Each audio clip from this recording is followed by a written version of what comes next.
One friend has asked how one can keep conscious, subconscious, and unconscious minds in integration. This question is the question of every person who is familiar with the fragmentation of his mind. The human mind has been under a wonderful confusion for centuries. This confusion is related to the structure and constitution of the mind, and in this talk it is going to be discussed. So long as this confusion exists, the division of conscious, subconscious, and unconscious minds will exist, and it will not be possible for the human mind to be unbroken and integrated.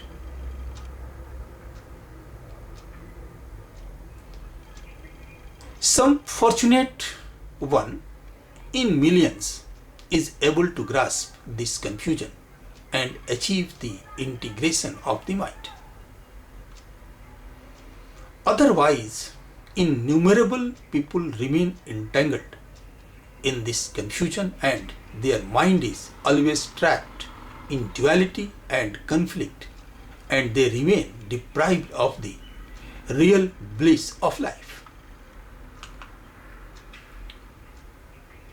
Here it would be relevant to know that these are not three separate minds, but three layers of one single mind. Three layers exist because our mind perceives time in three parts: past, present, and future. Time and mind are synonymous. Time is mind and mind is time. Present is that quality of time which is in constant movement, fleeting and momentary. The present shows its existence just for a fraction of a second and soon transforms itself into the past. Similarly, the future is that quality of time that exists only in imagination, only in fancy. In actuality, neither the past nor the future has any existence except in the human mind. Only the present, the eternity, has existence, even if in reality this existence is fleeting. The past and the future are the constructs of the mind. They are born with the mind and die with the mind. The death of the mind brings extraordinary results. In the death of the mind, the death of the past and the future lies. In the death of the mind, in the death of the past and the future, the integration of the conscious, subconscious, and unconscious minds takes place. In the death of the mind, in the death of the past and the future, in the integration of the conscious, subconscious, and conscious minds, the birth of intelligence takes place. In the death of the mind, in the death of the past and the future, in the integration of the conscious, subconscious, and conscious minds, the birth of wisdom takes place. My friend has asked how one can integrate conscious, subconscious, and unconscious minds. Before we discuss further this question, will it not be relevant to know what constitutes the mind? Is mind an organ of the body? Is mind synonymous with the brain? Does information stored in the brain cells create the mind? Does mind spread over the whole body? Does mind transcend the body? What is the true nature of mind? The mind, whether conscious or subconscious or unconscious, is formed by the past. The mind is formed by stored memories of the past. These memories are stored by the brain cells. The existence of mind is not possible without memories. If we look closely at what we call the future, we will find that it too takes birth from the past. Even if the plan is for the future, seeds, manure, water, all are supplied by the past. The present, which we consider to be part of time, is essentially not part of time. In fact, it is part of eternal continuousness. Hence, the accumulation of present cannot take place. It is in constant motion, like air. Rather, when the present gets converted into the past, then it becomes accumulated, and from this residue, the mind is formed. The past, which is recent, is the conscious mind, and the past, which is a little older, is the subconscious mind, and the past, which is very old, is the unconscious mind. Memories of past births are stored in the unconscious mind.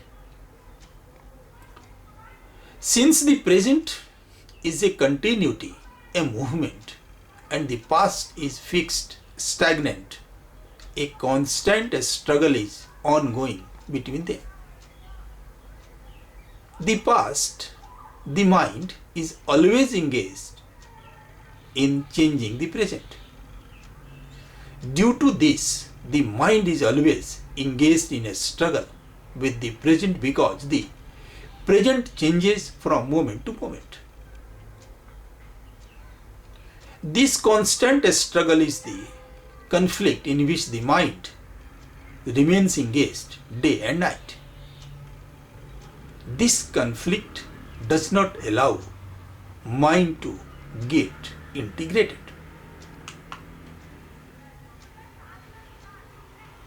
Mind's favorite habit is the habit of questioning. The mind goes on questioning. In the mind, questions come as leaves come on a tree. That is the very nature of the mind, to question. So it goes on questioning. It matters not what you are questioning. With anything given to the mind, it will create a question. It is a machine to grind out, to create questions. So give it anything and it will cut it into pieces and create many questions. One question answered, and the mind will create many questions from the answer. This whole process happens in the conscious mind. It does not involve any part of the unconscious. Questioning, doubting is a symptom of the conscious mind. All questions of the mind are born out of its conflict with the present. Since the mind cannot move along with the present, as it is a collection of inanimate elements, the past, the mind tries to do anything to mold the present into itself. Since the properties of both are different, it is not possible to integrate them. There is only one possibility, that the mind becomes calm and does not get into conflict with the present. Mind, the conscious mind, is an instrument, a tool. It is there to be used for a specific task, and when the task is over, it is to be laid down. It should calm down. It should not indulge in questioning.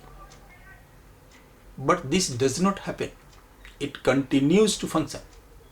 About 80 to 90% of most people's thinking is not only repetitive and useless, but because of its dysfunctional and often negative nature, much of it is also harmful.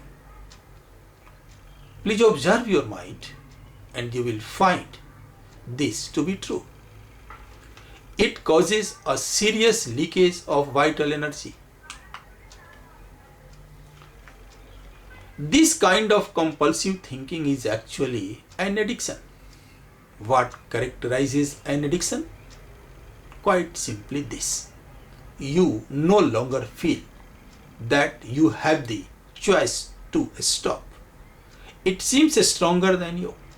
It also gives you a false sense of pleasure. Pleasure that invariably turns into pain. One is addicted to thinking because one is identified with it. This means that one derives one's sense of self from the content and activity of one's mind. Because one believes that one would cease to be if one stopped thinking. As one grows up, one forms a mental image of who one is based on one's personal and cultural conditioning. It may be called phantom self, the ego.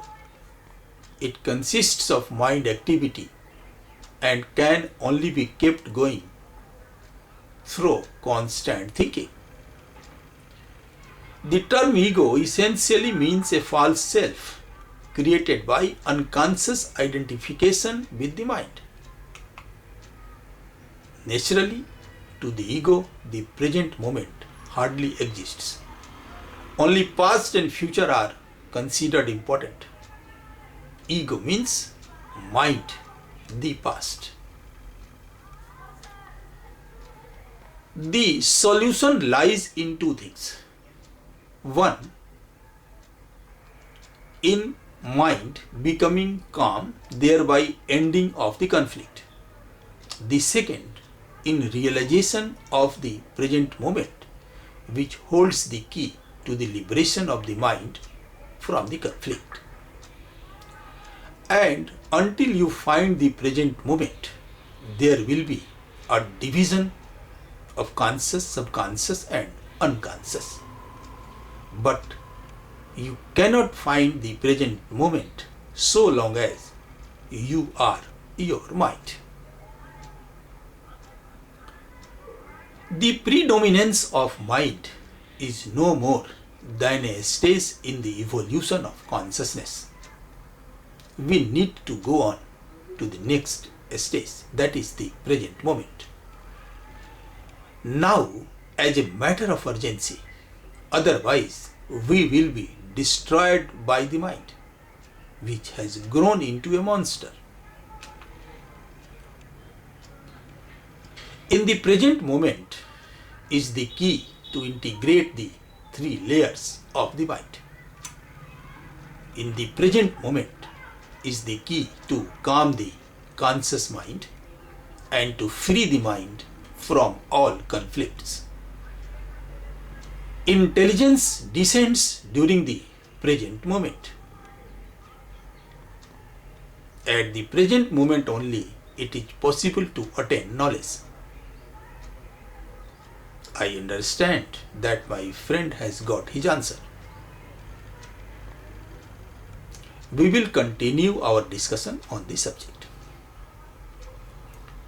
This lecture is sixth in the series of lectures on topics which are vital for education and learning. We believe this lecture will stimulate the process of serious thinking in you. Kindly subscribe this channel so that you may get our videos regularly and travel with us on this interesting and never-ending journey.